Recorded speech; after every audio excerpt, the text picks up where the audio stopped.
যতবার বাড়িতে যাব সকালবেলা কি বানাবো এই নিয়ে গোল একটা মিটিং বসে। আমি সবার কাঁধে মোটামুটি দায়িত্ব নিয়ে নিই যে তোমরা ঠিক করো, আমি না হয় বানিয়ে দেবো। তবে আলটিমেটলি যা আমি বানাতে চাই সেটাই বানানো হয়।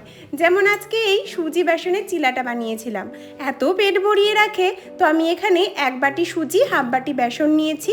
বিনস, ক্যাপসিকাম, গাজর, টমেটো, পেঁয়াজ, একটুখানি কালো জিরে, লবণ দিয়ে ভালো করে আগে মেখে নেব। তারপর অল্প অল্প করে জল দিয়ে ব্যাটার তৈরি করে নিতে হবে। আর পেটটা আরও যাতে ভরিয়ে রাখে সেই জন্য 2টো ডিম দিয়েছি। ডিম দেওয়াটা পুরোপুরি অপশনাল, তবে খেতে কিন্তু দারুণ লাগে, ঠিক যেন সবজি ভরা ডিমের পরোটা ওই রকমই। একটা তাওয়ার মধ্যে অল্প একটু তেল ব্রাশ করে নিয়ে 4-5 হাতা ব্যাটার দিয়ে এপাশ ওপাশ তাওয়াটাকে ঘুরিয়ে ভালো করে ভেজে নিতে হবে। দেখবে ডিমের পরোটা বলো বা সুজির এই ডিম সুজির চিলা রেডি। একদম দারুণ একটা ব্রেকফাস্ট, পেটও কিন্তু অনেকক্ষণ ভরিয়ে রাখে, বাচ্চাদের টিফিন বক্সের জন্য পারফেক্ট।